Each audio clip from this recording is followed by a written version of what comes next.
Good Shabbos. This week is Parshas Miketz.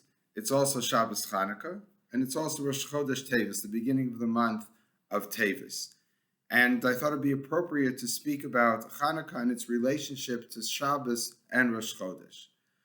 We are told in some of the writings about Chanukah that one of the things that the Greeks tried to impose upon the Jewish people, which caused them to rebel, is that they prohibited the keeping of Shabbos and the keeping of Rosh Chodesh, and also Milah, also bris Milah, having a circumcision. And the question is, why these three things? So you could just say these are three important things. Shabbos and bris are very important to the Jewish people. Rosh Chodesh seems to be odd.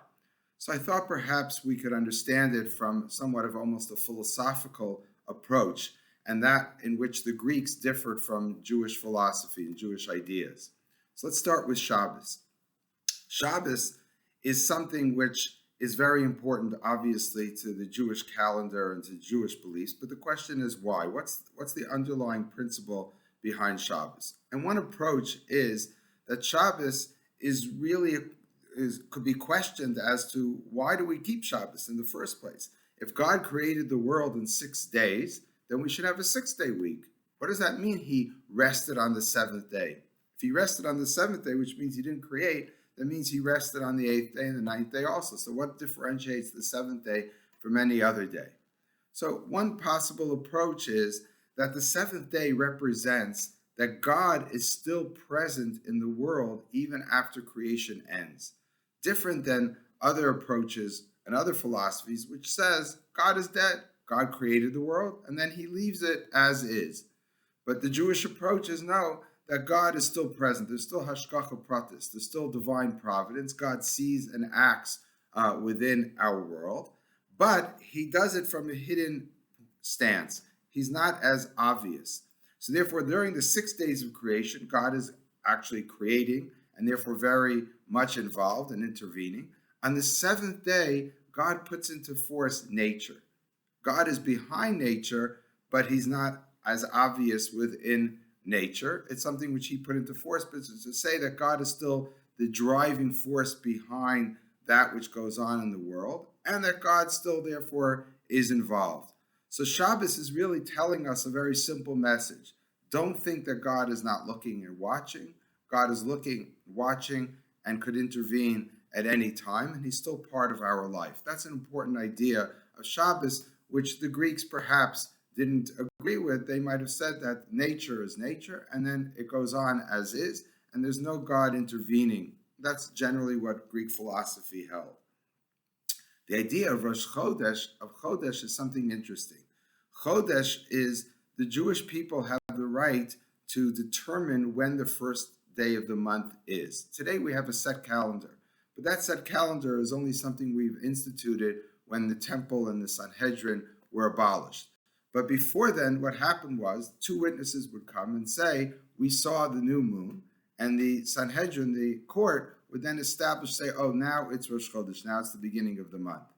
So now, what happens? On a month which, for example, has Pesach or Sukkot, who creates the Kedusha, the holiness, the holiday of Pesach or Sukkot? It's really the Jewish court, because the Jewish court decided that this was the first day of the month, therefore the 15th day of the month, which is Sukkot or Pesach or any other holiday, any other event, will be tied to what the Bezdin, what the court actually determined. So perhaps what it's trying to say is that we have some power over our own spirituality. In other words, even the spiritual part, the ritual part, the religious part of our life, which you think is all determined by God, actually the Jewish people and people in general have a hand in establishing and in creating and taking a part in. So we're also involved in creating spirituality. And again, that's something, again, which the Greeks wouldn't believe in. The Greeks would have said, no, there's the divine, there's metaphysics, and there's physics. There's the divine, and then there's the material world. The two don't interact. So the first thing is Shabbos is saying, no, God in the spiritual world still interacts with us, and we interact with God, and we have an influence on that which happens in the world of spirituality. That's Chodesh.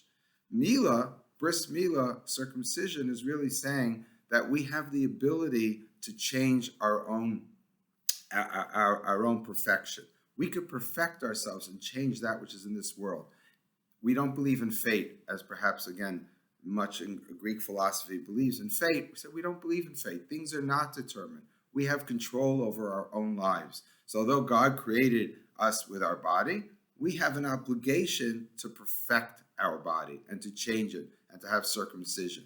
And of course, this would be symbolic of everything in life, that we have the ability to control events and determine our own future. So these three things, Shabbos, Rosh Chodesh, and Milah, bris milah, circumcision, really are three essential principles of Jewish belief which come in contrast with the Greek philosophy. And the Greeks perhaps were trying to abolish those ideas within Judaism, and that's why the Maccabees in fighting were really standing up for these essential principles in Judaism, because it's not just our ritual, it's not just what we do, although that's very important, but it's the ideas, the underlying principles and the foundations of our belief which are really important, which are the driving force in making sure that we stay committed to what Judaism represents. Good Shabbos.